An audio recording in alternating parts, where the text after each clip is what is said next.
Hari ini kita akan belajar tentang konsep dasar ilmu gizi. Oke. Pengertian ilmu gizi. Ilmu gizi itu apa? Jadi pengertiannya banyak sekali ya dari berbagai sumber. Menurut WHO, ilmu gizi adalah ilmu yang mempelajari proses bagaimana organisme hidup, gitu ya, dengan mengambil zat-zat pada makanan, gitu, untuk menjaga kehidupannya, pertumbuhan, dan juga fungsi organ, sehingga bisa menghasilkan energi. Sedangkan menurut Olson, ilmu gizi adalah ilmu yang mempelajari tentang pangan dan hubungannya dengan kesehatan manusia. Menurut Lagoa dan Claudio, ilmu gizi adalah ilmu tentang pangan, zat gizi, komponen lainnya dalam pangan, dan juga ada aktivitas, interaksi, dan keseimbangannya yang berhubungan dengan kesehatan, penyakit, pencernaan, metabolisme, transport, utilisasi, dan pengeluaran komponen pangan tersebut. Kemudian dari tokoh Indonesia ada Sunita Al-Matsir yang menyebutkan bahwa ilmu gizi adalah ilmu yang mempelajari segala sesuatu tentang makanan dalam hubungannya dengan kesehatan optimal. Sedangkan menurut Hardinsyah,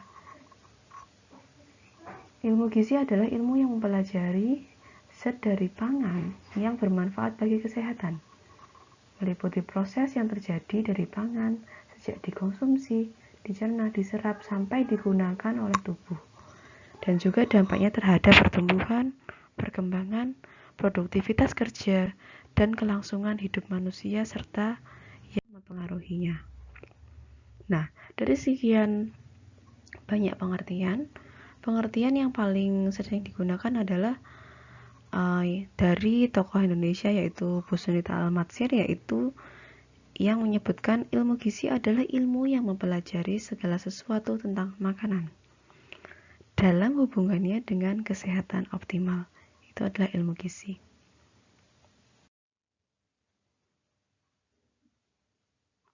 Nah, untuk konsep dasar ilmu gizi, yang pertama kita mengenal zat gizi, atau bahasa Inggrisnya adalah nutrients. Apa itu nutrients atau zat gizi? Ini adalah suatu ikatan kimia yang diperlukan tubuh untuk melakukan fungsinya. Fungsinya apa? Untuk menghasilkan energi, membangun, dan memelihara jaringan serta mengatur proses kehidupan. Nah, zat gizi itu terdiri dari karbohidrat, protein, lemak, vitamin, dan juga mineral. Konsep dasar ilmu gizi, makanan. Makanan itu apa? Makanan itu berarti bahan selain obat yang mengandung zat gizi atau unsur kimia yang dapat diubah menjadi zat gizi oleh tubuh yang berguna bila dimasukkan dalam tubuh. Jadi kalau misalkan makanan itu adalah tidak sama dengan obat. Itulah poin pentingnya. Kemudian untuk pengertian pangan, tadi sempat disinggung-singgung ya, pangan itu apa. Nah, pangan itu adalah istilah umum untuk semua bahan makanan yang bisa dijadikan makanan. Nah, bahan makanan itu apa? Bahan makanan itu adalah makanan dalam kondisi mentah. Jadi kalau belum dimasak kita sebutnya sebagai bahan makanan. Nah, status gizi. Status gizi itu artinya apa? Status gizi itu adalah keadaan tubuh sebagai akibat konsumsi makanan dan penggunaan zat gizi. Jadi bentuknya status gizi itu ada yang baik atau normal, bisa kurang ataupun lebih. Ruang lingkup ilmu gizi. Jadi ilmu gizi itu meliputi apa saja? Yaitu input, proses, output, dan outcome. Dari input adalah bagaimana proses makanan itu dimakan atau dikonsumsi. Kemudian proses, bagaimana makanan itu dicerna, diserap, dan digunakan dalam proses metabolisme tubuh. Kemudian output, jadi setelah makanan itu dimakan, dicerna, diserap, maka nanti akan digunakan Digunakan untuk apa? Yaitu untuk pertumbuhan sel, pemeliharaan sel, untuk memperlancar fungsi anatomi tubuh, dan juga berperan dalam menghasilkan energi. Nah, setelah outputnya itu ya di dalam tubuh nantinya akan jadi apa gitu ya. Nanti akan berdampak pada pertumbuhan fisik, mental, kecerdasan, dan juga produktivitas. Nah, jadi dari proses makanan itu dimakan sampai menjadi outcome pertumbuhan dan lainnya, ini adalah ruang lingkup ilmu gizi itu dipelajari. Nah, kita beralih ke fungsi zat gizi. Yang pertama, fungsi zat gizi itu adalah sebagai sumber energi. Yang kedua, sebagai pertumbuhan dan juga perbaikan jaringan. Yang ketiga, sebagai regulasi proses. Nah, zat gizi apa yang berpengaruh atau memiliki fungsi sebagai sumber energi? Yang pertama adalah karbohidrat, kedua lemak, dan juga protein.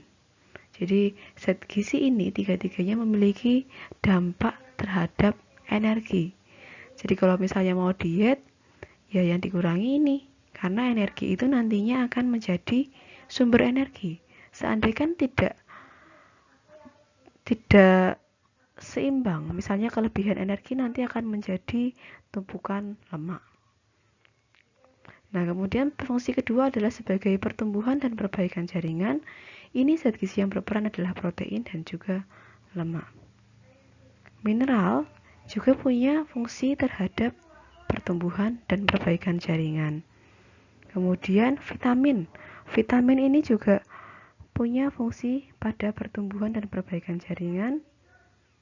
Air itu juga termasuk zat gizi ya. Jadi walaupun dia tidak ada kalorinya, tapi dia mengandung mineral dan sebagai pembawa zat gizi gitu ya.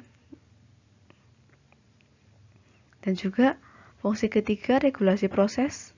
Pertama dari protein ya, dia sangat penting dalam regulasi proses, mineral, vitamin, dan air.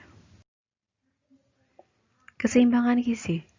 Nah, idealnya energi yang masuk itu sama dengan energi keluar. Energi masuk pastinya dari makanan. Itu kalau bisa sama dengan energi keluar, yaitu digunakan untuk aktivitas olahraga, kebutuhan basal atau kebutuhan dasar gitu ya dari tubuh manusia. Jadi seandainya seimbang, ini akan menjadi energi masuk sama dengan energi keluar sehingga gizinya baik atau seimbang. Nah, ada kondisi di mana energi itu tidak seimbang. Misalnya apa? Energi masuknya lebih sedikit dari yang keluar. Dampaknya apa? Jadinya gizi kurang atau underweight. Tapi kalau sebaliknya, makanan yang lebih banyak daripada yang keluar, misalnya nggak pernah olahraga gitu ya.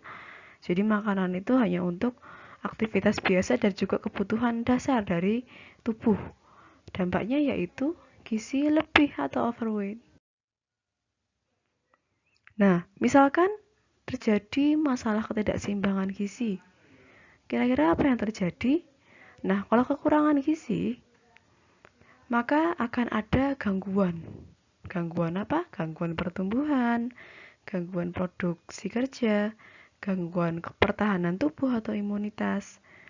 Bisa juga berpengaruh pada gangguan otak, gitu ya, terutama pada anak-anak yang masa-masa pertumbuhan. Bisa juga ada gangguan perilaku, karena mungkin berpengaruh juga pada otak ini ya. Dan juga ada resiko-resiko penyakit yang lebih tinggi dibandingkan lainnya.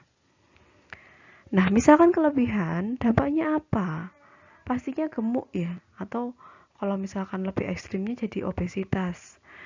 Nah, kalau gemuk, ini menjadi resiko pada penyakit-penyakit degeneratif seperti penyakit hipertensi, tekanan darah tinggi, diabetes, penyakit jantung, penyakit hati, kantong empedu, dan masih banyak lagi seperti kanker, seperti itu ya. Jadi kalau bisa diusahakan tetap kita dalam kondisi seimbang gizinya. Nah, Sebagai pelaku bisnis jasa makanan, bagaimana sih penerapan ilmu gizi? Nah, sekarang banyak nggak sih orang yang butuh makanan sehat? Nah, ini adalah peluang bagi kita untuk menyediakan pangan yang lebih sehat, karena orang itu sekarang mikirnya makan itu bukan sekedar kenyang.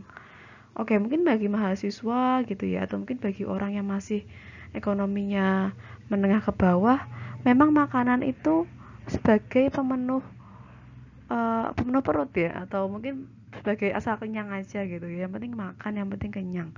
Tapi apakah semua orang berpikiran seperti itu? Tentunya tidak. Sekarang orang mikir ya, terutama pas era pandemi gini, bagaimana sih makan-makan yang baik, sehat supaya mencegah uh, COVID gitu ya, supaya nggak sampai kena coronavirus. Nah itu sekarang sudah makin ngetren gitu ya. Ada yang bikin minuman sehat, mungkin juga makanan-makanan tertentu gitu ya, yang sering diinformasikan di WhatsApp, di forward. Nah itu yang sekarang menjadi concern bagi konsumen.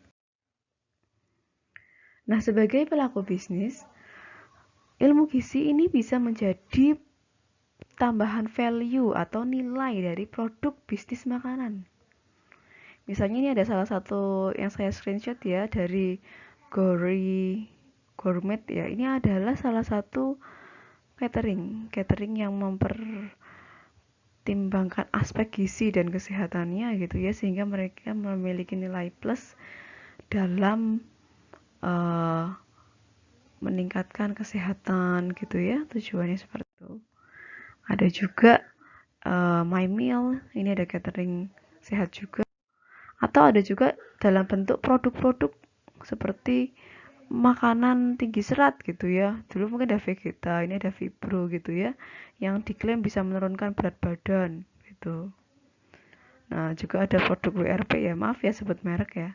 Ini kan dia inovatif ya dalam produk-produk diet. Ada yang susu, minuman, ini ada juga biskuit yang bisa klaimnya katanya bikin gak gemuk gitu ya, atau menurunkan berat badan. Atau mungkin ada juga minuman-minuman yang mengandung probiotik atau prebiotik. Nah ini cukup menjanjikan juga ya, banyak yang berminat juga ya, karena mau daripada minum minuman yang tidak jelas gitu ya kandungannya, lebih baik minum minuman yang ada bakteri baiknya, walaupun kita nggak tahu itu bakteri baiknya bener masih ada atau enggak, karena bakteri itu kan mudah sekali rusak ya. Oke, mungkin itu saja.